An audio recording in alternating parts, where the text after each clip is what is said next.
doing out there? Good. I'm excited to be in chapel with you today. Anybody love Jesus at Highlands College? Anybody? All right. Hey, I want you guys to say hello to some friends that are here. Of course, we have members of our board. We have some people in our church who are very generous donors on our impact team here that are with us as well. Would y'all say a big hello to them over here, everybody? Come on. Yeah. Come on, give them a good hand. Thank you, guys. Thank you. And while you're standing, we have a couple of prospective students that are visiting Highlands College today. Come on, show your love to them. That's awesome. All righty. Y'all may be seated, everybody. I'll get you back up in a second, maybe 2 or 3 more times, in case you hadn't had your workout in this morning. So is everybody doing well? So I wanted you to know that I love you, and I pray for you every day, and I believe in you, and just get excited to think about what God's going to do in your life, and just want to encourage you in that. I always like to stand here and say to you, I don't know if anybody's telling you that, but we believe in you. We think we built all of this for you, and it's because we see so much potential in your life, and I personally think it's the right problem to solve, and that is that to raise up leaders. And so it helps in every part of the world, and we're so delighted to do it and to pour into your lives. And thank you for making good on it. You guys are excellent students, and you're learning and you're growing. I want to give you a little thought though. I still get asked all the time, I don't know what I'm going to do. What should I do? What should I do? You're not supposed to know at this stage. You're just not supposed to know. You're not supposed to know. You're just supposed to grow. That's it. So don't put pressure on yourself that none of us are putting on you. Jesus didn't start till he was 30, and he was God. He was already perfect, okay? And what was he doing? What was he doing at your age? Growing. That's it. Luke 2:52. He grew in wisdom, stature, favor with God, favor with man. Don't put pressure on yourself that none of us are putting on you. At your age, at 28, I was saying I would never be a senior pastor. That's how much you don't know. I was still saying, I'm not gonna do. I'm gonna do music. I'm gonna do all these. I'm gonna do students, and so you don't know. I was 38 when God called me to do this. So don't put pressure on yourself. Just keep growing. All right, everybody, just keep growing. You don't have to have it all figured out. You don't even have to have your practicum figured out. Just pick one and grow. Learn them all. Just learn it all. Are y'all with me, everybody? Y'all hearing me? I'm just trying to help you. And honestly, your next assignment is going to continue your education. It's not going to be where you land. I promise you. So wherever you go next, it's just more training, more growing. And so I actually had 3 different assignments before Highlands, and I just was growing and getting better and learning. And so anyway, I always like to encourage you with that, because I think you guys, I don't know who does that. I don't know if it's social media or you just do it to yourself, but you put pressure on yourself you just don't have to have. Just serve God, love Jesus, and grow a whole lot. Can I hear a good amen, everybody? All right. One of my promises to you is that I told you I would bring in front of you practitioners, people who do ministry jobs and who have expertise in different areas. And I'm bringing you the best people we know. I mean, from Chris Tomlin to C.C. Winans to John Maxwell. You guys have had, honestly, in the kingdom, really, even outside of the kingdom, some of the best of the best of the best. Today is no exception. In fact, both chapels this week are invited guests of mine. And I don't know why I put it on Easter week. This is the busiest week of my life. But anyway, I just get excited, sometimes. And so, no, I'm excited to share with you a friend of mine that I met. I already knew of what they did. They have this institute, the First Liberty Institute, that actually defends religious freedom and First Amendment rights. They're believers. They're members. These are attorneys who are members of Gateway Church, but they in Dallas, and they have argued in front of the Supreme Court. They have testified to members of Congress at hearings. I mean, we're talking about these are the best. These are the best attorneys in the Christian world, fighting for your rights and your freedoms, religious freedoms that the Constitution already gives us. And what's interesting is, I heard him give a speech at a function with a friend of mine, and I thought, man, our students need to hear this, because what he'll tell you in a second is that you actually have more freedoms than you realize. So a lot of us are playing scared, because we think we'd get in trouble when actually the law already defends you and you have freedoms. And so my hope today is that you learn. I want you to learn about this topic, but also one of my hopes is that your confidence goes way up. Like you're not going to play scared. We're not going to play scared. Can I hear a good amen, everybody? We have freedoms and we have the words of life, so we're not going to be afraid of this. And so you're actually going to hear from the president and CEO of this organization who I heard in this speech. And I'm telling you, you're going to grow. He's going to just give a speech. He's not going to preach to you. He's going to talk to you, tell you the story, and educate you in this area. And then whatever time is left, we're going to do some Q&A. So get your questions ready. Okay? And you're really going to enjoy this a lot. I want you to stand up on your feet, everybody, and welcome to the stage, Mr. Kelly Shackelford, everybody.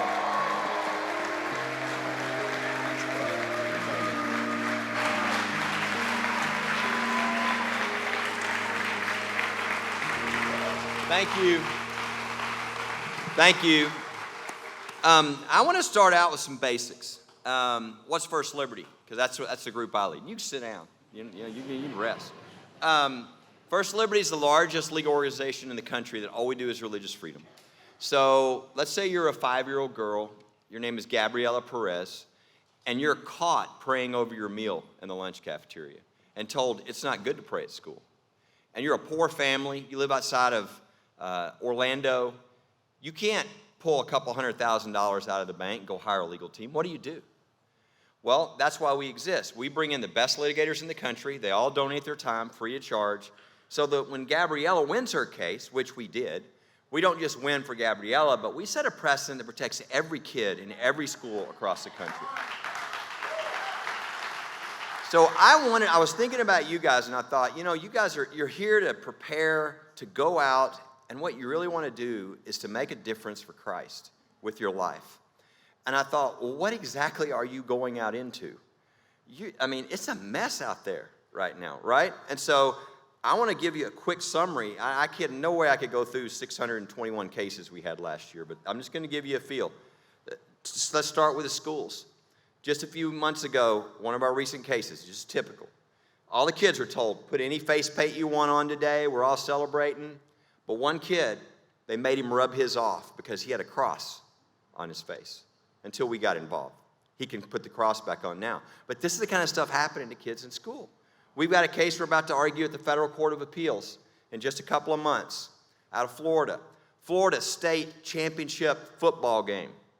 2 Christian schools told they cannot have a prayer before their football game. Why? Because they said, you're doing it at the Citrus Bowl and it's a government microphone. Oh, well, I wasn't aware that if you say Jesus over a government microphone, there's like a nuclear explosion. But this is what they think. By the way, the Citrus Bowl, 40 years ago, Billy Graham had a revival in that stadium. And now we're having a fight over what 2 Christian schools can have a prayer at their football game. Okay, it's not just schools though, churches and synagogues. We're representing churches and synagogues across the country. Let's take Awaken Church, great example. They have 7 campuses out of San Diego. They wanted to have a Christmas celebration. And they thought, we got to have a big place because we got a lot of people. So they said, well, let's get the Ratty Shell, the Ratty Shell is this great symphony hall. It's beautiful. I think you got a picture of it there. And they started negotiations on the rental, what it would cost. And then at the very end, they said, all right, everything's great. And they said, wait, you guys are a church?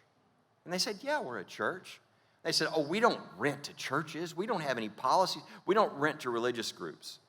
Well, fortunately, the pastor of this church is a great guy, and his father lived in East Germany under communism and was persecuted. You want to talk about somebody who's not going to back down when the people try to take away their freedom? Jurgen, this pastor, is one of them that ain't going to back down. So he picked up the phone and he called me and he said, this doesn't seem right. What can we do? And I said, no, you're right. It's not right. It violates federal law. It violates state law. And so we sent them a letter. We said, look, here's the law. You're in violation of the law. You can either voluntarily come into compliance or we can have a federal judge help you with that process. They decided that they wanted to voluntarily. And so you saw that picture. That was the Christmas celebration, 15,000 people. I got a text at 2 a.m. in the morning from Jurgen saying, I hope you're not up reading this, but I'm so excited. He said, We had so many people come to know the Lord that we couldn't even count the number.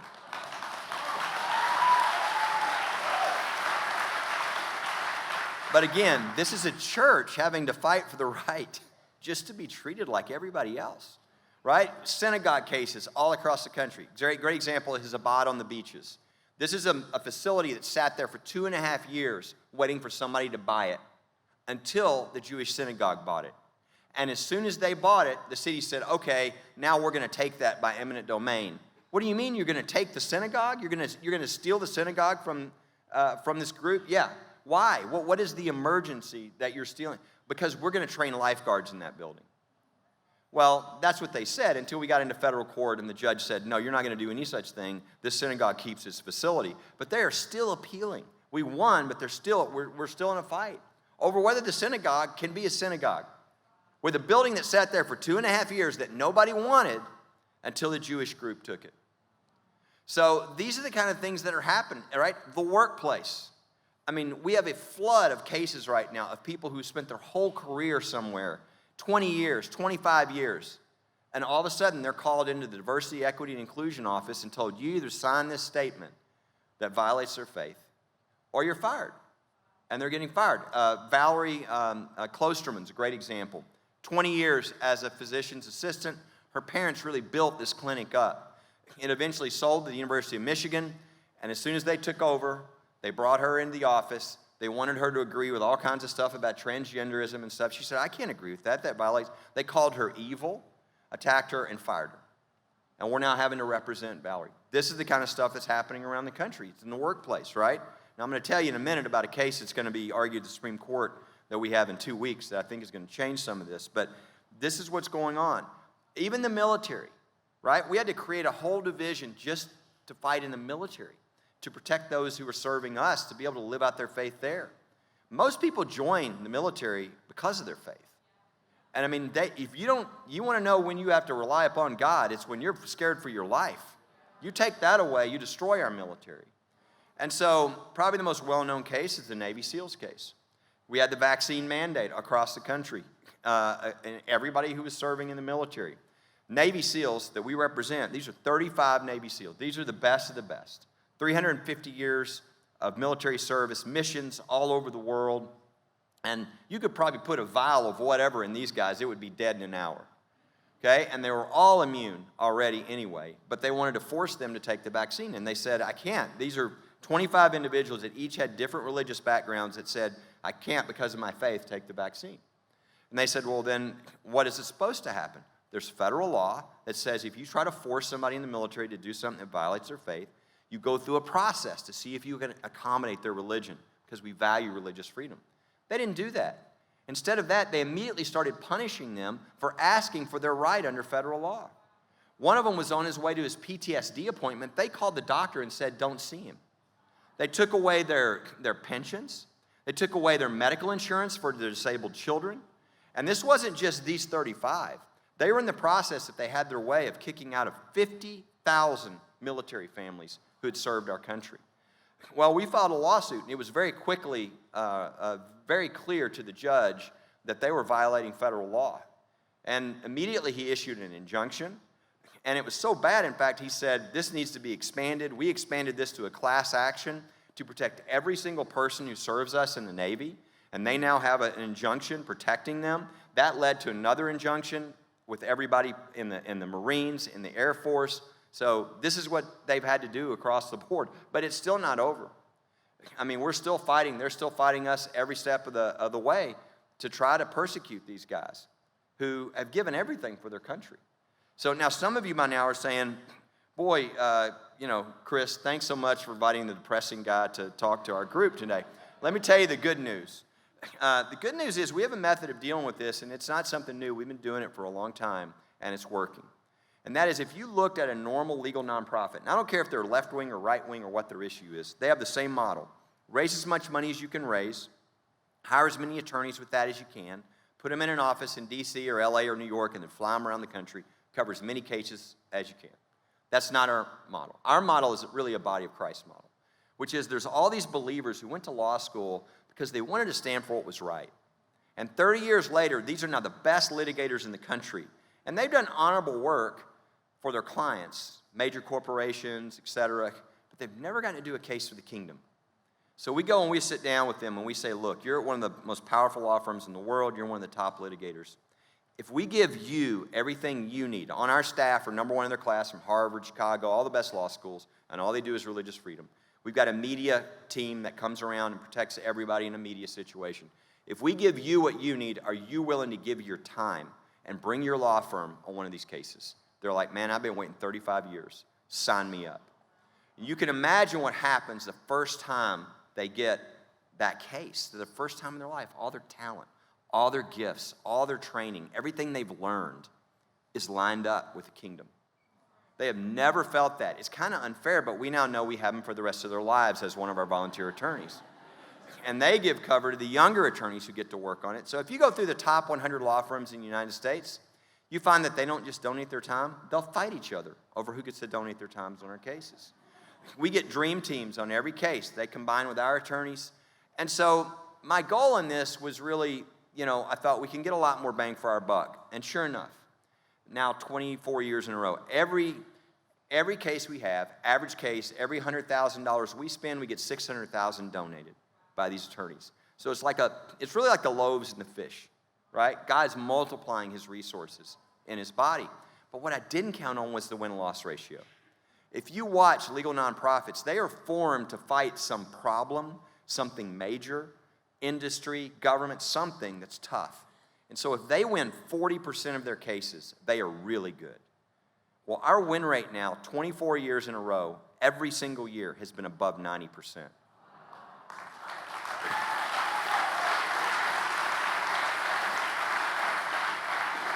And this is God's favor, but it's his method, okay? I mean, we could only do this if we were the body of Christ. Anywhere we have a case in the country, within 30 minutes, we can have 5 or 6 of the most powerful attorneys in the country all teamed up.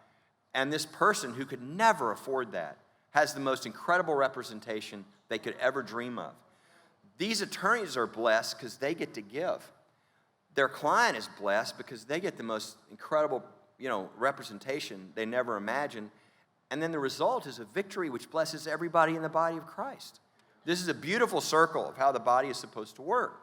And so normally that's where I'd stop. I'd say, yeah, the attacks are increasing. Our number of cases are growing every year. You know that there's more hostility to religion, but we're winning. But then about 6 years ago, something started to happen. We're nonpartisan. We don't care who's in office. We're going to push religious freedom. And we were preparing for a Hillary Clinton presidency. And then this Donald Trump guy won. And we're like, all right, we've got to reevaluate. How do we advance religious freedom under this administration? We immediately saw 132 judicial seats open. And we thought, we really feel like God is pushing us to create the best vetting division in the country. So we know everything about every person so we can pick the highest quality people to put on the court since they're on there for life. And so that's what we did. 234 judges later, which is like a record number, we have filled the courts with people who sit in our pews, who are the most highly qualified, everybody agrees, the most highly credentialed and qualified people we've ever put on the bench, but who also, many, many, many of whom are strong believers and who would rather die than to ever turn from the Constitution and the protections that are put there.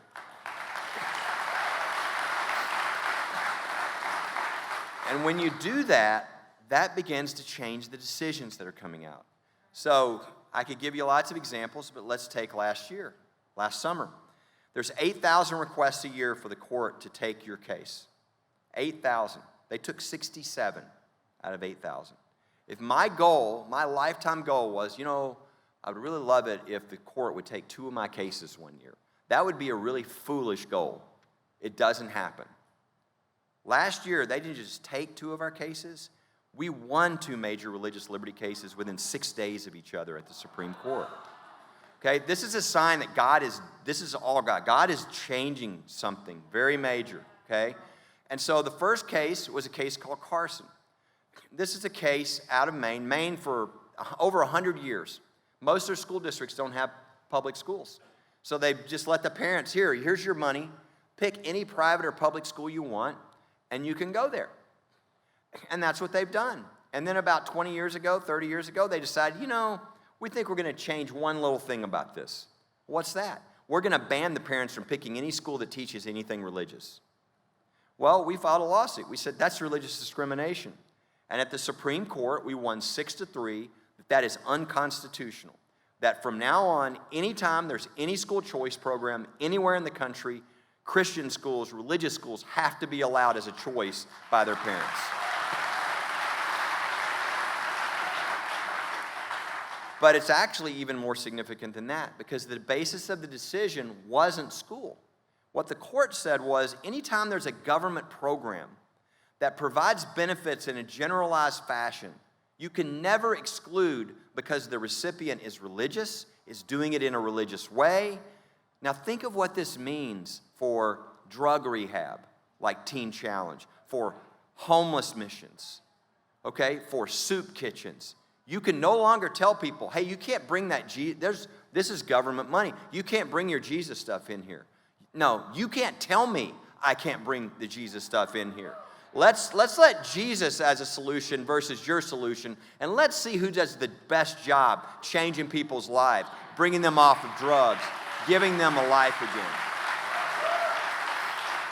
So that's a big change. But the bigger change is the one almost nobody knows about, and that's the Coach Kennedy case. Most of you probably know Coach Kennedy. Got out of the Marines, was a coach, assistant coach, and just made a pledge to God after every game when everybody's milling around on the center of the field and making reservations at a restaurant. First thing he did is go to a knee at the 50-yard line and thank God for the privilege of coaching those young men. He did that until they told him, if you go to a knee again, we're going to fire you. Well, he was a Marine. He went to a knee, and they fired him. And for 7 years, he lost until we won at the Supreme Court. And most people know that he is now a coach again, and that this fall, there'll probably be 1,000 TV cameras as Coach Kennedy, after the game, will go to the 50-yard line with an injunction protecting them from doing anything to stop him, and he will go to a knee, and he will thank God. And everybody in the country will probably see this, right?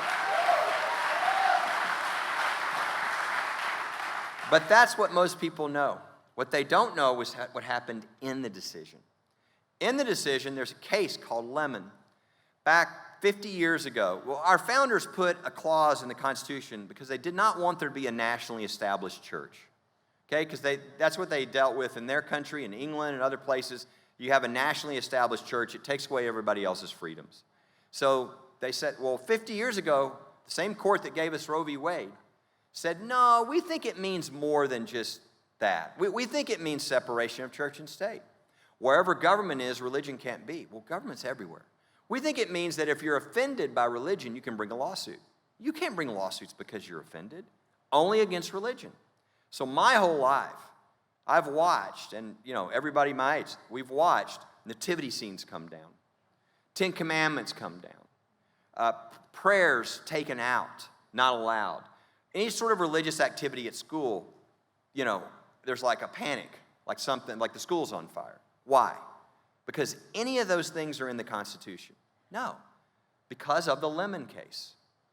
And so 3.5 years ago, we were at the Supreme Court with the Bladensburg Cross case. This is a memorial that was put up almost 100 years ago by mothers who lost their sons in World War I. And then the American Humanists came along and said, you can't have that cross on government land. You got to tear it down. At the Court of Appeals, one of the federal judges said, why don't we just cut the arms off the cross? That way nobody will be offended and we won't have to tear it down. So 2-1, they ruled after 100 years that monument was unconstitutional. So we went to the Supreme Court.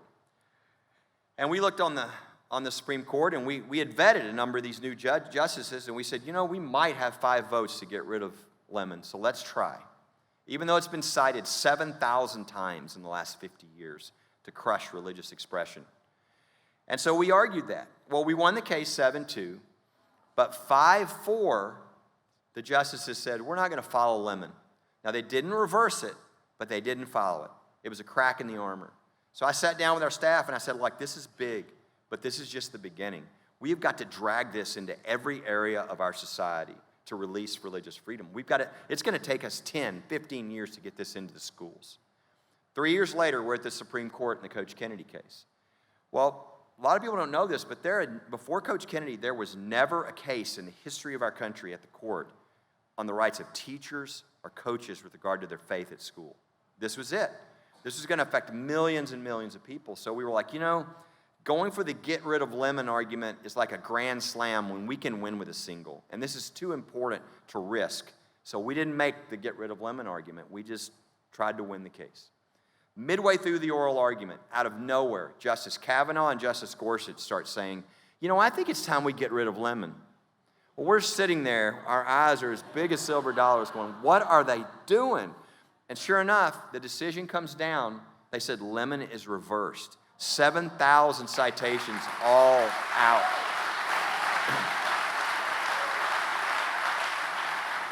Everywhere that crosses went down, they come back up. 10 commandments that were put in the closet, they come back out. Where prayer was taken out, it goes back in. Okay? Everything has just changed. The problem is, I had a guy bust in my office, one of my more aggressive attorneys, right after the win, and he said, I need $20 million. And I said, excuse me? I need $20 million. We have to go into every community, 7,000 citations. We have to go into every community of every state. We have to reopen every one of these cases, and we have to restore religious freedom in every community. But I need lots of people. And I said, no, we've already won. This is a matter of the people taking their communities back. We just have to create an education, and we're doing it. It's called Restoring Faith in America campaign, where we're going to educate people that you've been trained for 50 years, you can't do any of these things. That's not true anymore. Freedom is wide open. God just blew a hole in the enemy's castle, and we're all standing looking through going, wow, what a neat hole.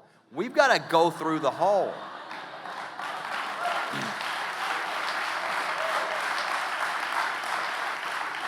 I know churches, I'm watching people start to get this, but we got to do it a lot quicker. 10 Commandments are going back on school walls, okay? People are starting to pray. We're watching after football games this fall. I have no doubt in my mind that part of why the Buffalo Bills thing happened is because Coach Kennedy won, and this fall we got pictures from high schools all over the country where kids on both teams and coaches were all praying after the game. Okay? We are starting something here, but this is the beginning. We have got to let people know you've got freedoms. You've been told you can't do these things. You've got to start doing them. Okay? You've got to start taking your communities back. And so we're right at the beginning of that. And the reality is, every American alive right now has more religious freedom than they've ever had in their lifetime. Okay? Why is God doing this? I don't know. If you'd asked me 6 years ago, can you get rid of the lemon case? I would have said, not in my lifetime. I can chip away. But God is doing something dramatic. I've been doing this for 34 years, and I'm telling you, this is very different. This has never happened in the history of our country, where we've seen religious freedom restoring and Him opening avenues for more religious freedom. And we're just at the beginning. 2 weeks from now, we're about to argue a case at the Supreme Court. My prediction is we're about to overturn a 46-year precedent that has restricted religious freedom in the workplace. And what's going to happen is we're going to have massive new protection for everybody of faith in the workplace, including against all these woke corporations. Okay, so we're just at the beginning. So that being the case, you're going out into this, right? And so there's lots of hostility, but there's freedom being expanded by God. But I just thought, you're asking, well, what am I supposed to do? What does God want me to do going at it? Well, I don't know, not much. He just wants you to change the world. Ephesians 2:10, right? You're God's workmanship, created in Christ Jesus to do good works, which He's laid out in advance for you to walk into. How do you do that? What do you do? I think there are two key things you're going to have to do if you're really going to have impact. Number one, live out of your gifts. Everybody's always wanting to know God's will. The most specific, particularized expression of His will that you will ever get is how He made you. You're made differently than every other person ever created. Okay? Your family, your friends, they go, you're really good at that. And you go, this is really easy. They go, no, it's not. It's easy for you. People are telling you your whole life what your giftedness is. People will tell you as you get out of here and as you get out other places that, don't go there. That, you're not going to make a lot of money doing that. Or, that's a really dark area. Like you don't take the light to a dark area. Don't do that, right? I mean, that was my story. When I was in high school, I knew my gifts were in analytical thinking and speaking, and I thought, I either need to be a pastor or a lawyer. And people said, that's like a God or Satan choice, isn't it, to be a pastor or a lawyer? And I analyzed my DNA, and I realized I'd probably do better at dispensing justice rather than mercy, so I'd probably make a better lawyer. And so I went to law school, but I really still had a heart for ministry. So I led the discipleship ministry at my church while I was in law school. And I was an average intelligence law student on the entry. Had about the grades and all that. So it was really a dumb idea. Everybody else is studying 24/7, and I'm doing this ministry thing in addition to my law. But when the grades came back, I was making all the high grades. It was God's way to show me, I want you to keep your heart for ministry, but I want you to do law. And so I got out, I clerked for a federal judge. You do that for 1 year. You kind of help the judge behind the bench. You get a perspective very few people ever get, and so all the law firms want you. So I had all the offers to go to all the big law firms, and I just felt like, Lord, I just feel like I'd suffocate if I did that. I don't feel like that's my calling. And I was sitting in my little clerk's office, and I thought, what do you want to do? I thought, well, I want to use my legal skills because God's shown me I should do that, but I want to help pastors and churches and religious freedoms and our founding principles, and I'd even like to go to seminary part-time. And I laughed because there was no job to do that you could get paid for. 2 weeks later, 2 partners in major national law firms, never met these guys in my life, asked me to go lunch. He said, look, we started donating our time for religious freedom. We're getting so many calls, it's hurting our ability to make a living. So we were wondering, would you be willing to come on, do legal cases, help pastors, churches, religious freedoms, and our founding principles, and you can even go to seminary part-time if you want to. Being in my mid-20s, maybe a little immature in my faith, I said, let me pray about it, like that wasn't the answer to prayer. Next day I said yes, and they pitched in out of their pocket, and we started a nonprofit. And 34 years later, First Liberty is now the largest legal group in the country.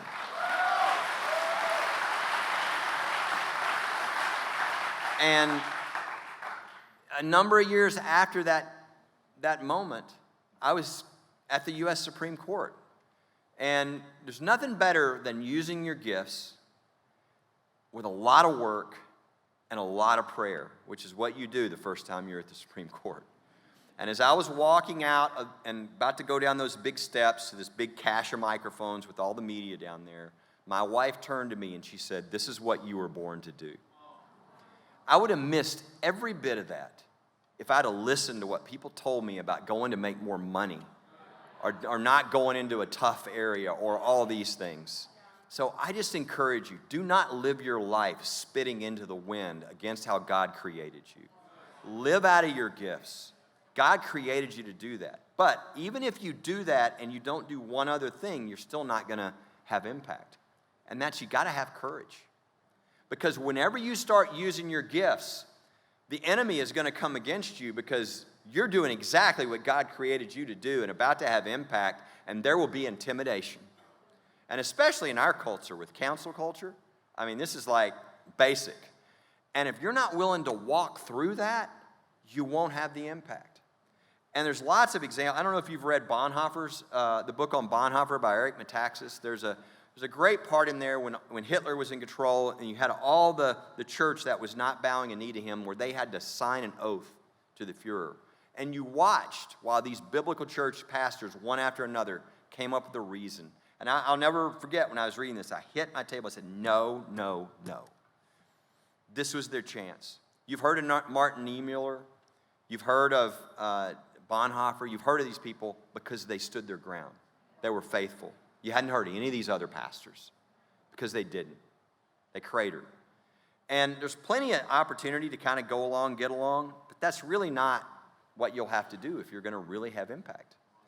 And, you know, a lot of times the enemy tells us, you know, you can't have any impact. You're just one person. It's always one person that has the impact. Look at Scripture. It's never a groupthink thing. It's always one person being obedient and then everybody following them. Okay? And that's what it takes. And so I want to show you an example of this. One of our clients, one of our cases. This is Gail Blair, a woman who slowly went blind and was like, how can I tell people about the Lord? I'm blind. I'm just sitting in an apartment across the street from a park. And she said, that's it. With my cane, I'll find my way across the street to the park every day. I'll sit at a bench. I'll hope somebody sits near me. And if they do, I'll talk to them. And I'll offer them a copy of the Gospel of John. That's what she did. Until they banned her from 2 years from the park and the library because she was talking about her faith. So this is her story.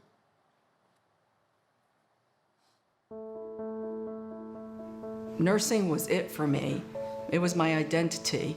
I did everything. If I could help them get a job or an apartment, my husband says that I am a frustrated social worker. January 7th, 1984, I actually had been going to a Bible study on the book of John, and it opened my heart to the Word of God being the answer, the truth. It was the best day of my life. I actually was born with a genetic disorder, retinitis pigmentosa, and I still continued nursing until I couldn't anymore because of my vision loss. If somebody ever said to me, hey, you could have your eyesight, but you have to, get rid of Jesus, I'd say, no deal. Wherever I go, I try to hand this out to people. So it's 21 chapters of the gospel. I get around with my cane to cross the street, to go in the park. Going into a park to talk with people is a pleasure, first of all, but knowing that eternal life is real and people don't know that they're in danger, people have been saved in the park. I've had more of a reaction from the staff in the park that was not too nice, like they would interrupt me. There's plenty of people to talk to. I don't have to be going after anybody. I couldn't. It would be a tripping hazard for me. I was sitting on a bench with a man that I was conversing with. The executive director comes over and he says that he was going to call the police. And that's the start of the 2-year ban, even from the library, which that was a little bit of a surprise to me, that they would ban me from both the park and the library on passing out one of the 66 books of the Bible that you have in your library that people can check out. I guess my heart is broken, that I can't do what the Lord has told me to do.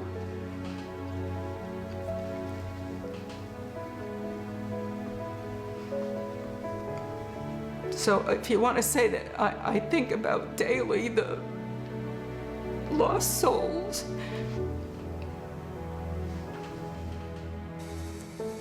I think the Lord has positioned me right across from the park. It's a divine assignment that I absolutely need to fulfill. It's just a must.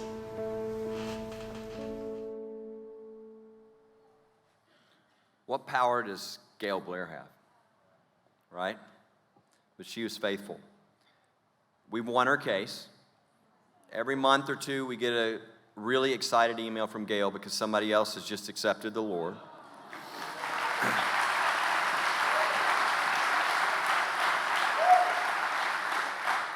And the park official who turned her in is now considering going to her church.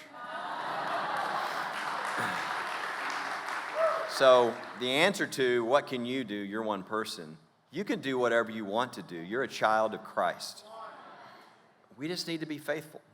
So my encouragement to you is, as you go out into a pretty dark place, but with a lot of freedom opening up, is live out of your gifts and do it with courage, and you're going to change the world.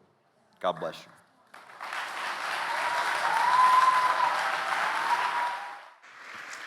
Come on, wasn't that so good, everybody? Yeah.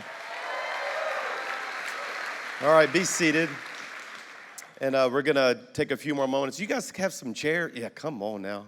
Not that I'm that lazy. I can't stand for a little bit, but that'd be nice. All right. And you got his mic back. Good. You can take that. I don't need the water. Thank you. All right. They always put it up there, but I never drink it, So I don't know. Because it takes time. So it's like, I have to really be thirsty to do that. So. This was so good. And we're going to give you guys a chance to ask some questions. So if you have them, we'll have some roving mics in just a second. How did you argue these cases? I want to hear, like, when you go defend the coach or this lady, what was the argument? It's a great question. I think most people watch a lot of TV, and so they think when you go to the Supreme Court, it's like you get up and you give this 45-minute speech, and they clap and cry, and it's not like that at all. What happens is both sides get 30 minutes, and when you get up there have been all kinds of what they call briefs filed, which are like 100-page documents of all your arguments. So they've read everything, and they each have 4 of the smartest young attorneys in the country clerking underneath them. So everything has been thought about. So when you get up there, this is the first time they've even talked to each other about your case. So what happens is whatever weak points in your argument, whoever's against you will throw those questions at you, and they're really ricocheting to another justice trying to bring them on. So what you have to do is answer their question, but at the same time read what's going on and where your numbers are in the court. So you normally don't get more than 30 seconds before you're attacked, and sometimes you'll even get attacked on top of each other, 2 justices at the same time. So it is very rapid fire. And you think you're far away, you can only see 4, maybe 5 of the justices. You're so close. You can't see all of them. You have to turn to see the rest of them. So you're right there in their living room, and it's fast-paced, which I think is awesome. It's fun. But I've never been more nervous than when I was in the lawyer's lounge, which is where you wait for them to bring you in the courtroom the first time. But I noticed about a minute into the argument, my opponent was first. It's just like anything you've competed in, athletic or whatever. I noticed, I'm going to tear this guy apart. I'm not nervous. Just give me my chance, right? I mean, that's just how it happens. So what like this person who banned this lady, they actually thought they were doing something they had the legal right to do. Yes. So and I think the whole world thinks that. There's an understanding, that whole separation of church and state thing gets thrown out there. And people actually think, like that person actually thought they had the right to ban her. So what was wrong legally? What was wrong about it? And how did you, what argument won the case? Well, I'll be honest. I mean, we were right legally. And what they think is, kind of like a no soliciting. Like, you can have things where people can't come and ask you for money or whatever, and they think that they can do that with religion. It's like, no, religion is protected by the First Amendment. So the government can't restrict people from sharing their faith or asking questions or whatever. But to be honest with you, we have a combination in our cases. We not only make good legal arguments, but we have a whole media strategy to what we do. So a lot of times on the other side are government officials who are elected. So we cream them in the press if they're not, we try to give them a chance to do the right thing behind the scenes, but if they don't, we will embarrass them publicly because we want everybody to know who voted for them that you voted on the wrong person. And very quickly when that press comes, they start, and so what happened in this case is before we could even get to trial, they decided no mas, no more. The press was eating them alive. It wasn't very positive. I got to tell you this story because this is so wild. After it was over, a couple of our people and staff thought, I wonder where that park came from. They did a little research. They found out that a guy died almost 100 years ago, and he gave the land for the park. The rest of his money he left to his wife, and the other thing he gave to, in addition to the park, was the American Tract Society. And then when she died, she gave all her money to a home for the blind. Tell me that's a coincidence. That is so good. Pretty creepy. Yeah. We'll use a different word for it, but that's good. All right, one more question, then I'm gonna let the students have some questions, and that is, you said you're in this education process now. So what is the number one thing you would love for everybody to really know from a legal standpoint, like that we don't know? I mean, the number one thing is to know that everything just changed and that all the religious expression in public, we've always been told you can't do, you can do now. Okay? Can you have a nativity scene at Christmas on your lawn at the city? Yes, you can. Can you have a prayer at the school board meeting? Yes, you can. And the great thing about all these things is not only can you do it, no one can stop you from doing it because we've already won. It's just people don't know they can do it. And there's like 100 different things you can do now. I mean, I'm just tip of the iceberg. But people don't know. They've been trained. You haven't as long, but you've been trained somewhat. But those of us who are, older have been trained our whole lives that this is the way it is. And so just breaking that loose is going to be such a challenge. But think of when we're so excited about this because we think God's called us to do this education campaign in addition to all this. And if it succeeds, I want you to think about what will start to happen in our country. I mean, just the prayers, the revivals at the campuses we've started to see. Imagine if people started to see other people restoring faith in their community, the kind of snowball or the kind of really this thing would pick up speed so quickly all across our country. I mean, I think we would see a dramatic change if people just knew, but they've been trained to kind of pull back, and that's got to change. We're hoping to let them know everything just changed. So good. All right, if you have a question, stand or raise your hand. Get your attention of somebody with a mic. You guys with the mics, help me. I have one mic out there. I need one on both sides. Somebody help me. Okay, please go ahead. Check. Hey, thank you so much. Tell me your name and who you are. Yes, sir.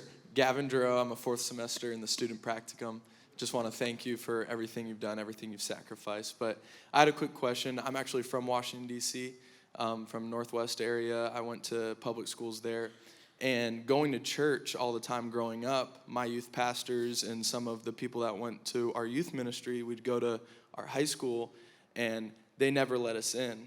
They never said, I'm not sure if there is a law or what the law is, but I just want to know from your perspective. They said we can't share anything. They said we can't give anything out, and we couldn't actually go in. And I was in the school attending, so I was just wondering, how do you approach that? What does that look like on the law side? Yeah, that's common, that kind of thing. And basically, it's a matter of what the policy of the school really is. If the policy is nobody can come into the school who's not a parent for safety reasons, okay. But if the policy is we'll allow some people in, but we're not allowing, the youth pastors in, then it's unconstitutional. There were some other religious groups that would do things, but they didn't let us come in. Yeah. And so, yeah. And that would be discrimination. You can't do that. And you can't, look, if they have a deal where, a lot of places now they'll have a deal where you have to sign in when you come in, and if you're not a parent, you can't sign in. Okay, they could do that because the reason is safety, security, etc. But they can't do that if they're keeping, youth ministers from spending time with their students while they're letting other people spend time with the students. Yes, sir. Thank you. Where is the line on that, though?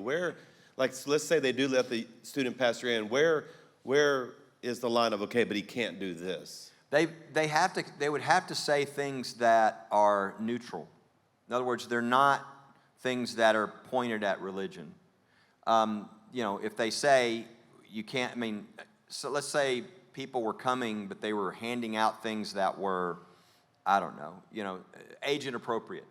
They could come up with a policy that says you can't hand anything out that's age inappropriate, or you have to let us see them first to make sure they're age appropriate. So you can do things if the basis is, a reasonable way of that you have a purpose that the school is trying to accomplish that's not religious discrimination.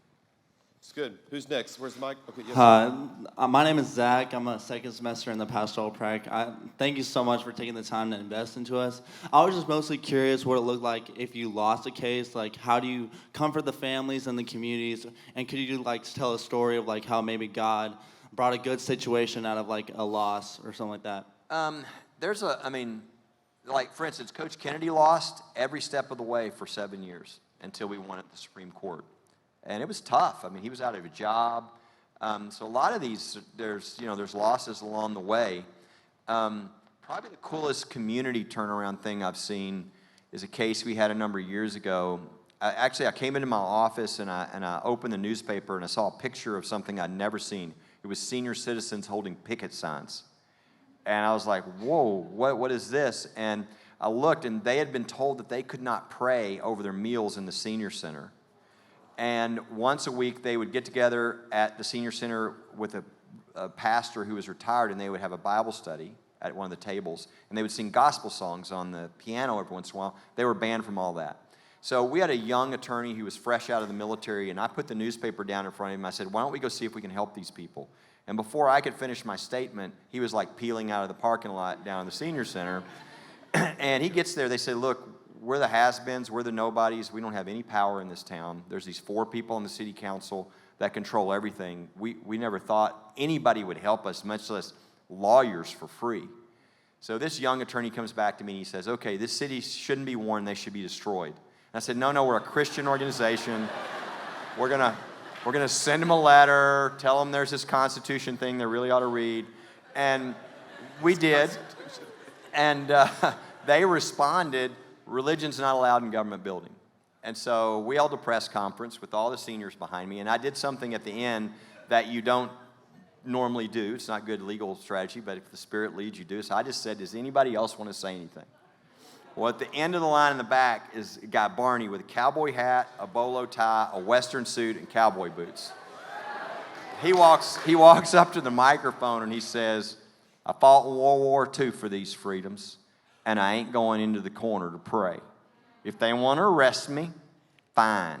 Long as it says what is rested for praying. He turns around and walks in the back of the line. About an hour later, I get a call from the producers at Fox News saying, we want the guy in the hat on TV.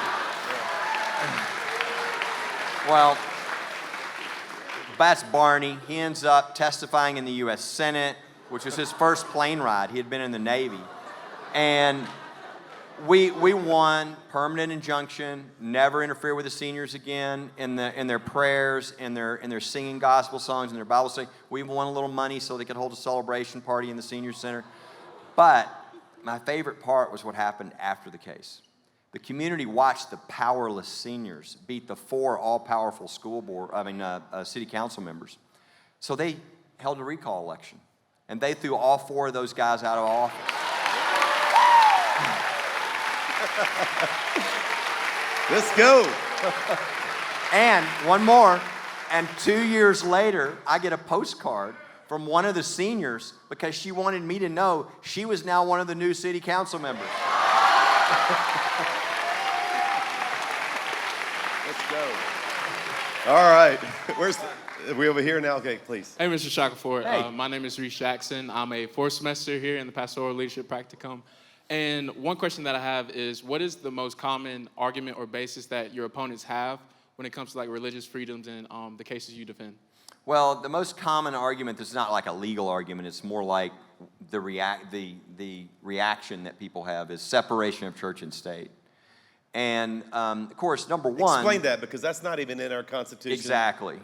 We've got a little poem book that we just did. We bow it up. Separation of church and state is not in the Constitution, number one. It was in a letter written by Thomas Jefferson 10 years after the Constitution and the Bill of Rights were passed. So it's completely irrelevant. But the concept is always misused too. Like, for instance, that's all they said about the Coach Kennedy case, right? When I went on with the media, even Justice Sotomayor in the dissent, this is a horrible attack on church and state. You're like, I'm really embarrassed for your thinking, because it's not very good. Separation of church and state was talking about, even if it was in the Constitution, it's talking about the separation of the institutions of the church and the state. We don't want the church to be the state. We don't want the state to be the church. It's not, so please tell me where the church is in the Coach Kennedy case. It's the state versus a person, okay? And the beautiful thing in America is the state is really powerful. But there's one thing more powerful. It's the United States Constitution, and it beats the state. And that's why Coach Kennedy won. So they always misuse the term, What they really use it as is separation of religion and the state, which is never, ever, I mean, nobody's ever said that, right? But they never use, they say separation of church and state. Not in the Constitution. And number two, even if it were, they misuse it in a way, because we would all be we don't want the government to be a church, right? And we don't want the church to be, controlled by the government. But that's never what they're trying to do. Their goal is, there's a group called Americans United for Separation of Church and State. Big group that fights for this. If you look up, all their people who are in charge are members of the Secular Humanist Society. They don't want separation. They want religion gone. And so if you say religion can't be anywhere government is, well, government's everywhere. It's just a way to push religious freedom. Our Constitution says we protect the free exercise of religion. And so we want as much freedom of religion in the country. That's what the Constitution says.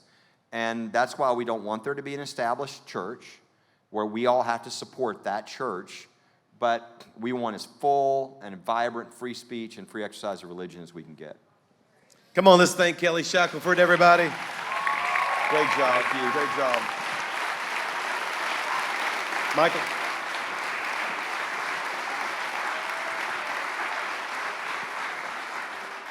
Come on, you can do better than that. Come on.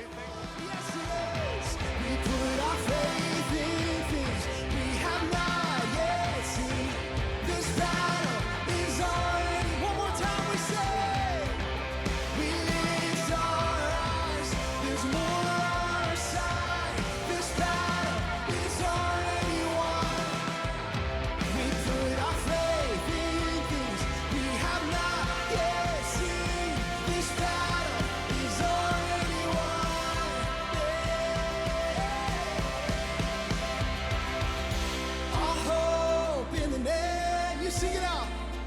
No weapon can stand again. That's right. He's our house.